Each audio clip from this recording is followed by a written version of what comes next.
distance learning can be a challenge, especially if you have a gifted or high achieving student.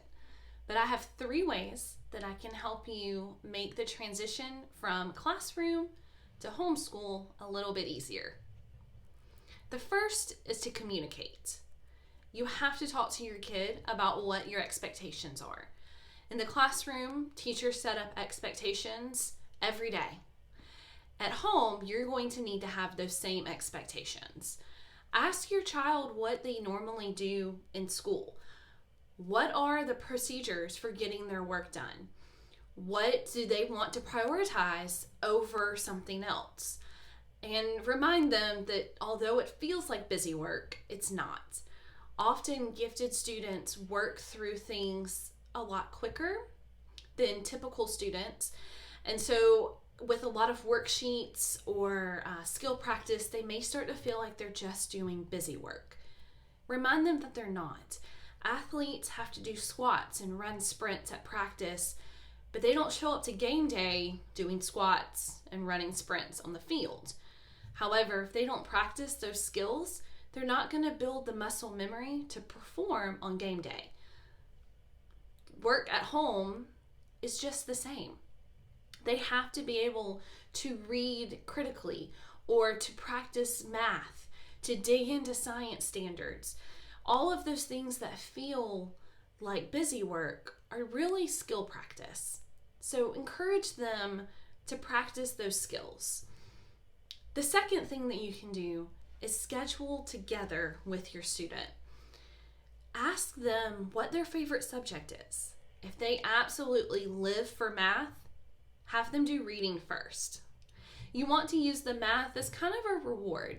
Sometimes gifted and high achieving students struggle to get started and often struggle with motivation to get started or to continue. So by using something that they're really interested in as a reward, they'll be more likely to do the less interesting topic first and then finish out strong with what they're passionate about. You could also try using a choice board. I love choice boards. Give them a choice board of things to do for the day, or you could create one for the entire week. Or you can look up online. I have several on my blog page. I also have some in the TPT store, but they're all over the internet. Choice boards are a great way to give your child some independence in what they're learning while keeping structure so that they don't get off track. The third thing to remember is when they're done, they're done. Gifted students work quicker through material than traditional students because they're able to process information a lot faster. For example, a traditional student learning about adjectives may need 2 or 3 lessons on what an adjective is and 2 to 3 different practice times to really understand the concept.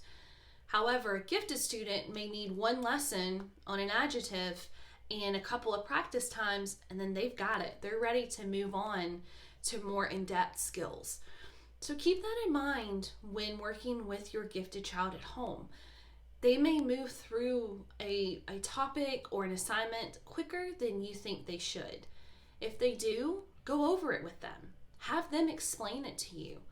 And then when they're finished, ask them some higher order thinking questions, or HOTS questions, as we call them in the classroom. So things like why?